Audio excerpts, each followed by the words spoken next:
Reunião do Conselho Permanente da Organização dos Estados Americanos, a OEA, realizada em Washington.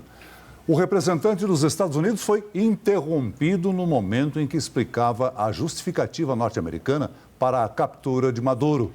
E o Brasil classificou a operação como inaceitável. Quem traz as informações é a nossa correspondente Patrícia Vasconcelos. Boa noite, Patrícia.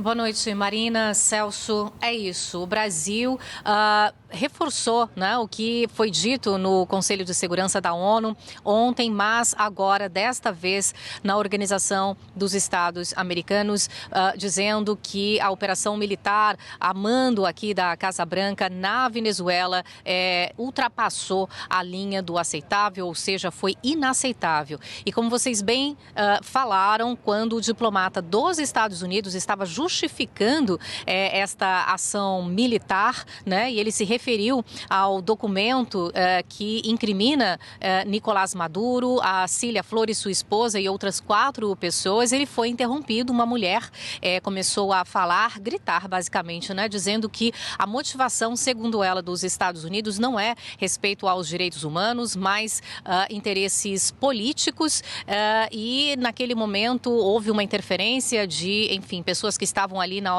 OEA e pediram para que ela se retirasse, Celso e Marina, para que o diplomata dos Estados Unidos pudesse continuar aí o raciocínio. Esse documento de 25 páginas que, inclusive, passou por algumas alterações, se a gente comparar com o documento que originalmente ele foi publicado em 2020, quando esse processo começou. Há 5 anos, Marina.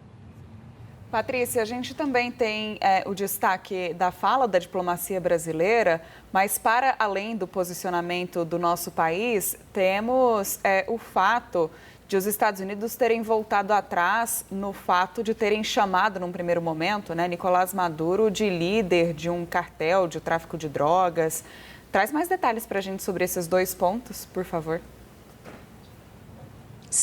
Sim, exatamente. Eu reli as 25 páginas hoje para ter exatamente certeza, né, das palavras que foram usadas e o que exatamente mudou. O processo, agora, essa acusação, como eu disse, são 25 páginas e esse documento veio a público, a gente do SBT teve acesso nas primeiras horas de sábado. Esse documento agora da acusação se refere ao Nicolás Maduro como, né, o ex-presidente da Venezuela, que usou do seu poder para, segundo esse documento, facilitar o tráfico de drogas, o tráfico de cocaína, mais especificamente, aqui para os Estados Unidos. E afirma que ele também usou da sua influência ainda quando deputado lá na Venezuela. O documento de 2020, de há 5 anos, quando esse processo foi criado e quando ele foi imputado aqui, fala com todas as letras que Nicolás Maduro, segundo o documento, de novo, de 2020, é o líder do cartel de Los Soles. Usa a palavra líder, chefe. E é essa afirmação que não consta mais nesse documento de agora. É uma mudança sutil, Celso e Marina, mas que foi interpretado aqui nos bastidores, e quem notou essa diferença sutil foi o jornal The New York Times, e aí eu reli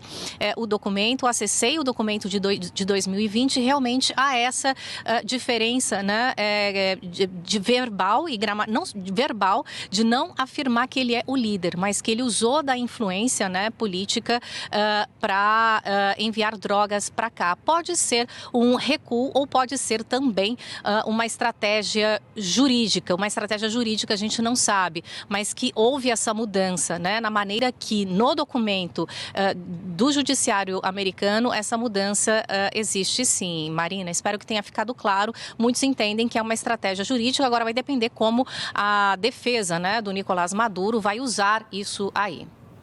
Patrícia Vasconcelos, obrigado pelas suas informações diretamente de Washington. Obrigado. Vamos ver agora a fala do representante do Brasil, Benoni Belli, durante a reunião da OEA. Obrigado, senhor presidente. O momento atual é grave e evoca tempos que considerávamos ultrapassados, mas que voltam a assolar a América Latina e o Caribe. Os bombardeios no território da Venezuela e o sequestro do seu presidente ultrapassam uma linha inaceitável. Esses atos representam uma afronta gravíssima à soberania da Venezuela e ameaçam a comunidade internacional com um precedente extremamente perigoso. Agressões militares conduzem a um mundo em que a lei do mais forte prevalece sobre o multilateralismo. Não podemos aceitar o argumento de que os fins justificam os meios.